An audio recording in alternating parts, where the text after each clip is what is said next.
Vous savez, au sujet du serment du roi, je dirais que la monarchie a parlé.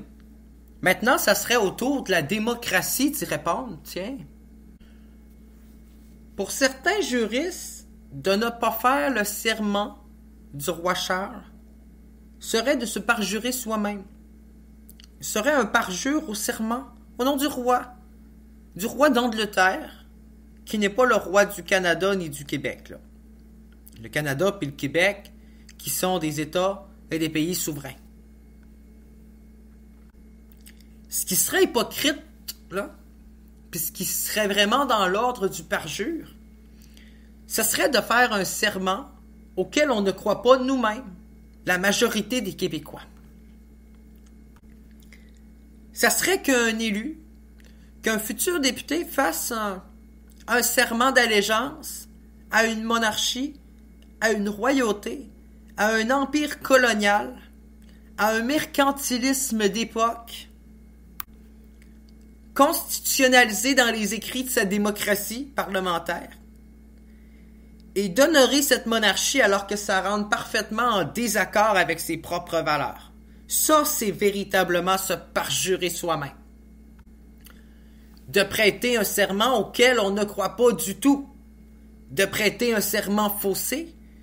De prêter un serment déguisé sous la base d'une hypocrisie collective. Moi, je pense que si je crois pas, puis si j'aime pas les frites de tel restaurant, j'irai pas prêter serment que c'est les meilleurs, si c'est pas mon opinion et la base de ma philosophie. Il y aurait pas plus hypocrite comme parole donnée, comme serment prêté et comme honneur. Parce que quand tu prêtes serment, tu prêtes ta parole, tu prêtes ton honneur et tu prêtes ta dignité à une cause. Puis moi dans la vie, je suis pas un hypocrite. Donc je n'irai pas prêter serment à un roi d'un autre pays. Dans une démocratie qui est censée être souveraine, constitutionnellement parlant.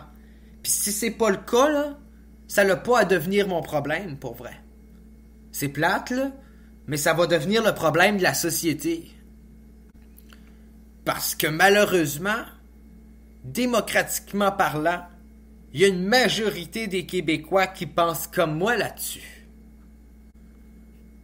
Donc, avant de faire de graves erreurs et de prêter son honneur et de prêter son serment de façon hypocrite et de parjurer à sa propre parole, je tiens à vous dire que quand on n'est pas dans la cause, quand on ne soutient pas une cause, on ne lui porte pas allégeance et on ne lui prête pas un serment.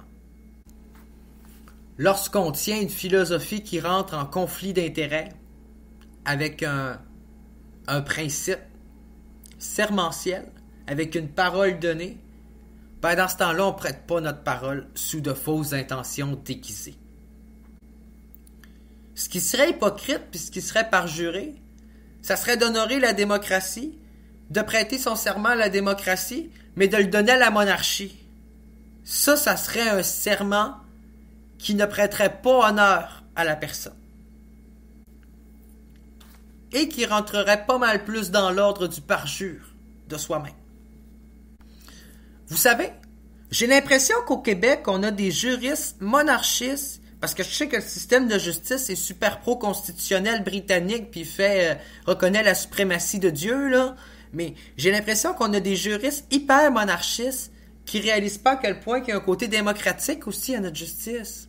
Donc aujourd'hui, au sens critique, on va parler de la large définition de ce que c'est un parjure. Bienvenue au sens, le sens critique.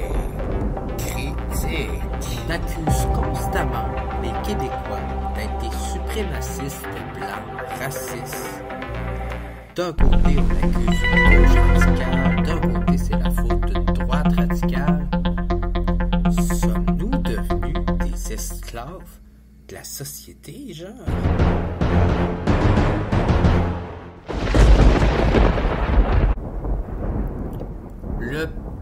parjure. Parjurer. Qu'est-ce que c'est? C'est quoi parjurer? Bien, le parjure, là, c'est un nom masculin. Puis c'est un faux serment.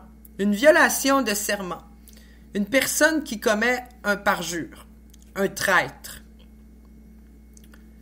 Faux serment, violation de serment, faux témoignage devant les tribunaux, abominable, affreux, parjure, accuser quelqu'un de parjure, commettre, se reprocher un parjure, être condamné pour parjure. Qu'est-ce que c'est? Comment faire la définition et le sens réel de ce que c'est un parjure? Ben, commettre un parjure, c'est violer son serment et sa promesse. Autrement dit, c'est violer sa propre parole. Donc, le parjure est même comparé ici dans un dictionnaire à l'imposture, à la fraude. Ouais, à la fourbe. Donc, si j'en lis ce que je lis là, c'est que quand on parjure, finalement, on trahit une parole. On fait de la fraude, on fait de l'imposture. Donc la question que je vous pose aujourd'hui, c'est qu'est-ce qui relate plus de l'imposture et du parjure?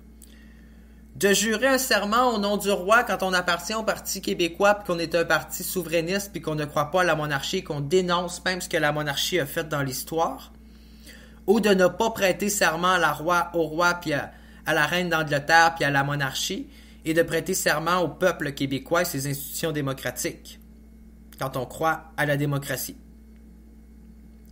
Qu'est-ce qui respecte plus son serment et qu'est-ce qui rentre dans l'ordre du parjure réellement? Je pense que ce serait important d'étudier la chose comme faut. Au Canada, le parjure, c'est quoi? Dans le Code criminel, le parjure est prévu à l'article 131 du Code criminel. Il s'agit de faire avec l'intention de tromper une fausse déclaration après avoir prêté serment ou fait une affirmation solennelle.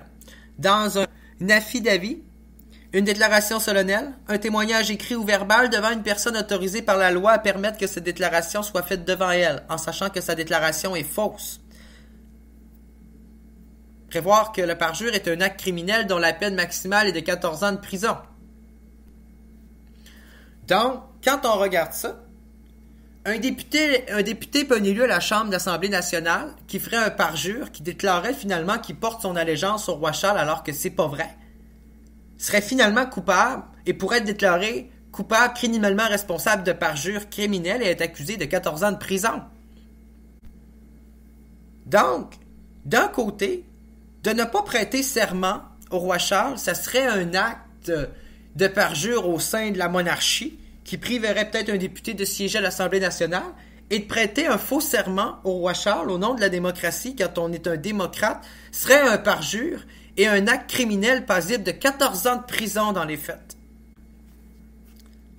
Donc, des deux côtés, c'est une forme de parjure. Je m'excuse, là, mais de prêter une fausse parole à la monarchie quand tu es un démocrate, c'est un parjure. Si t'es pour faire un serment à la base en parjurant sur le nom de la monarchie quand tu es un démocrate puis tu crois à la démocratie puis tu veux l'abolir, ben c'est un parjure grave. C'est un parjure très grave de faire un serment à la monarchie quand tu veux l'abolir toi-même. Il n'y a pas plus grand parjure en réalité.